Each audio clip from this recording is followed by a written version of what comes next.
Welcome to your Daily 5 for Wednesday, April 3rd, 2024.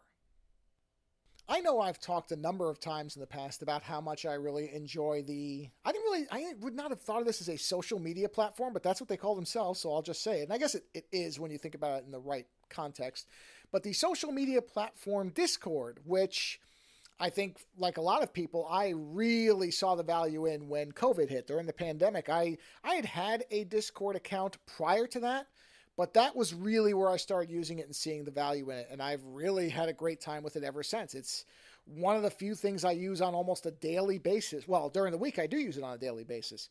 And I have talked before about not only how much I enjoy the platform, but my concerns over whether it was going to be able to stay the way that it was in an environment where we're seeing increasingly different companies that are turning towards advertising, that are mining the data of their users, and are increasingly either requiring ads even if you pay for them, or at least considering doing something like that. Kind of the Amazon Prime model where you now have to pay extra, even though you're already paying for Prime, not to have ads on their streaming platform.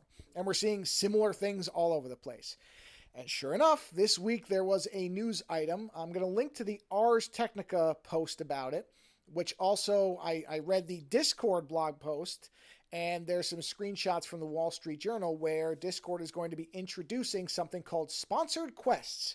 Now, I read the Discord blog post, and I'll be honest, I found it to be very light on details. The Wall Street Journal screenshot really is showing what it's going to look like, and ours is describing it as a targeted advertising campaign where it doesn't sound like you're going to see it just by default in Discord, but that depending on where you navigate to, you will see these pop-ups or these ads saying, oh, watch this stream of this game for 15 minutes and we'll give you a free hat in some game or whatever.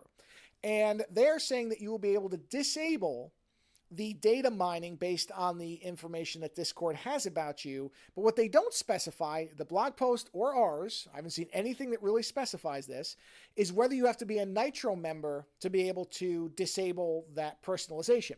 Nitro was Discord's attempt at having a subscription or a membership plan where they were offering, I think there's 2 or 3 tiers of it, and you can get avatars and themes and skins and all this stuff. I subscribed at the base level because I wanted to support Discord. I really don't care about the extras. It just doesn't apply to my usage of it.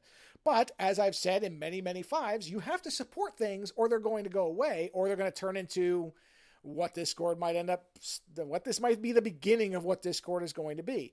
And so I subscribed to Nitro and didn't really think about it after the fact because they have said many times, and whether this was just a marketing tactic or it's something that now has changed, that they were very anti-advertising. They didn't want to monetize their users. They didn't want to have a bunch of advertisements popping up in your face. And they maintained that for a long time. Now, of course, like many companies during the pandemic, people were jumping into the platform. They were talking about it. It was very popular. And so it was easy to say things like this because there was a lot of growth and a lot of positivity around the platform. And I'm sure that they were able to capitalize on that. So I don't know if the Nitro memberships were the first indicator that they weren't able to maintain that type of growth or revenue, and they were hoping that people would support them through that, or if they just cannot resist these advertising dollars and now we're seeing these sponsored quests coming in. It could also be a combination of things.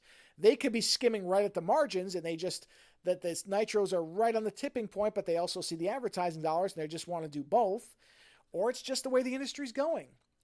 I don't know. I don't have any insider info. I haven't seen any reporting that indicates one way or another. So I don't know whether Discord is choosing this path or if they're being driven to this path. It's very hard to say without having any insider knowledge, of which I have none. Either way, what it ends up being is a bummer. There's no other way to put it because this is exactly what I think. And if you look in the Rs comments, you're going to see similar sentiments where people are like, oh, okay, this is the beginning of it, because this is, of course, just the first step. You can opt out, apparently, once they roll this out today, but that doesn't mean 6 months from now you'll be able to, and who knows if you'll have to pay at the top Nitro tier to avoid it altogether. There's just no way to know, and we're going to just have to see where it goes. But all I can tell you is this doesn't seem to me to be a good sign. This seems like one of those early indicators that things are going to start going downhill. I really hope not. I still enjoy Discord immensely. I don't want to see it turn into what all these other apps are turning into, but this feels like a signpost of something and not something particularly good. Later.